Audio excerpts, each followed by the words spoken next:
If you are watching this because someone has just died, I'm so sorry. I want to tell you the single most useful thing first before anything else. Almost nothing has to happen today. Take a breath. We will do this in order, one thing at a time.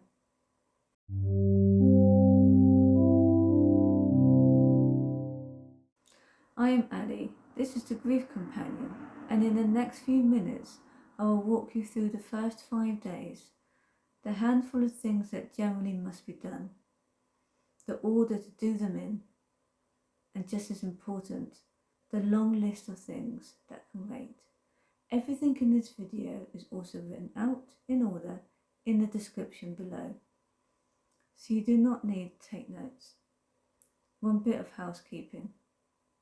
I'm talking about England and Wales. Most of this applies across the UK, but Scotland and Northern Ireland do a few steps differently, and I will flag those as we go.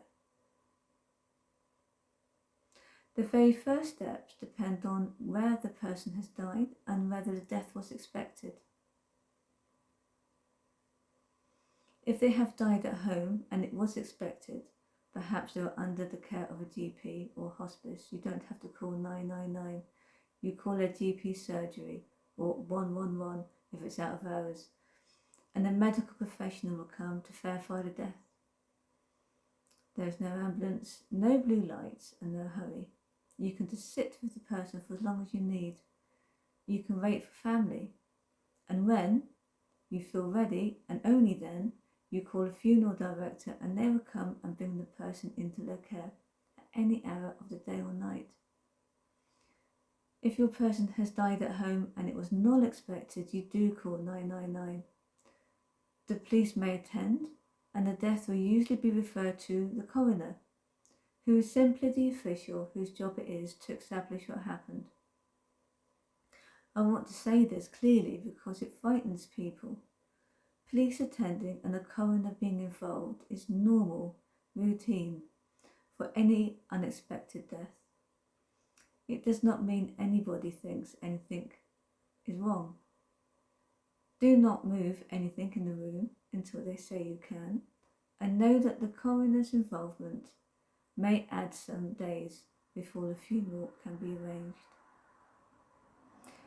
If your person has died in a hospital or in a care home, the staff handle the immediate steps. The hospital will move the person to the mortuary, and the bereavement office will contact you, usually the next working day, to arrange collecting the paperwork and also their belongings. Your only job in those few hours is to let the closest people know, and even that can be shared. Ask someone to make some of those calls for you. People do want to help, and this is a job you can give them. Before a death can be registered, a doctor issues what is called the medical certificate of cause of death. In England and Wales, every death is now also reviewed by an independent medical examiner. This is routine and happens in the background. The practical effect for you is simply this. The hospital, GP or bereavement office will tell you when the certificate has gone through to the registrar. And this is your cue for the next step.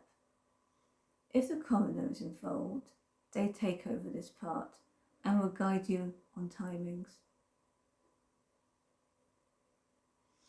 In England, Wales and Northern Ireland, the death should be registered within 5 days. In Scotland, you have 8. You can register at the register office in the district where the person has died, and you book an appointment, usually by phone or online. If you are the partner, the relative, or you are present at the time of death, you can be the one to register it. Take with you, if you can find them easily, the person's NHS number or medical card, birth certificate, and any marriage or civil partnership certificates. Don't panic if you can't find this information. The registrar mainly needs the following: full name, date and place of birth, occupation, address, and details of any spouse or civil partner. You can register with what's in your head. At the appointment, you will get 3 things. First, the death certificate, and this is the most practical tip in this whole video. Buy several certified copies while you're there. They cost around £12.50 at the time of recording, and banks, insurers and pension companies will each want to see an original. 5 copies is a sensible number for most estates. Buying them later is slower and can cost more. Second, you get a certificate for burial or cremation. This is universally known as the green form, which you then give to your funeral director. Without it, the funeral cannot go ahead. And thirdly, you will get a reference number for a service called Tell Us Once. Hold that thought, because it's the best 15 minutes of admin in this entire process. Tell Us Once is a free government service that does exactly what the name says. You use the reference number from the registrar, online or by phone, and in one go it goes to notify HMRC, the Department for Work and Pensions, the DVLA, Passport Office and the local council of person's death. That is, the tax office, benefits and state pension, driving licence, passport, council tax, blue badge and electoral roll, all handled in a single sitting. Do it within a few days of registering if you can, because it stops overpayments that would otherwise have to be clawed back at a later date. Northern Ireland does have its own version of this, and if the death happened abroad, it does work differently. I will be publishing a video on this at a later date. You do not legally have to use a funeral director, by the way, but most people do, and a good one carries a great deal of the weight. 2 things before you sign anything. First, prices vary enormously between funeral directors, sometimes by thousands of pounds for the same thing, and they are required to publish a standard price list. So it's reasonable and normal to ask 2 or 3 for their lists. You're not being cheap, you're being an executor. Second, if money is tight, ask the bank that holds the person's account to pay the funeral invoice directly from their money. Banks can usually do this even though the account is frozen. And there's also a government funeral expenses payment for people who are on certain qualifying benefits. The funeral does not need to happen quickly, by the way. 2 or 3 weeks is entirely normal, and longer is fine. It happens when you're ready.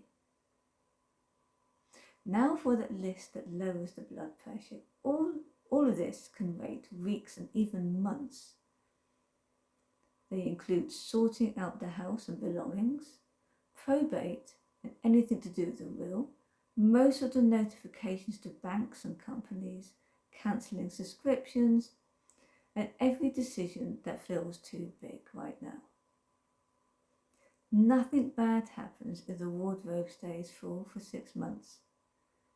Do not let anyone rush you, and be very wary of anyone who tries, because sadly there are people out there who target recently bereaved.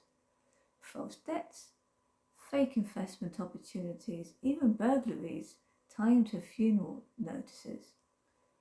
If anyone contacts you demanding quick payment on behalf of a person who has recently died, that is a red flag, and they can wait for you to check it out properly. So the whole of week 1 in one breath. The right first call for where they died. The medical certificate happens around you. Register within 5 days and buy extra certificates. 15 minutes on Tell Us Once, and choose a funeral director in your own time. Everything else keeps. Everything we have covered is written out in order in the description below. And if it will help someone you know, send them this video rather than leaving them to search for answers at 2 o'clock in the morning. One last thing that you'll hear at the end of every video here, because it matters. I am not a solicitor, a financial advisor or a counsellor. I am someone who has been through all of this and wants to make it a little easier for the next person. So treat everything here as general information rather than advice on your specific situation. And for the legal and money decisions, do take proper advice. Look after yourself. I will see you in the next one.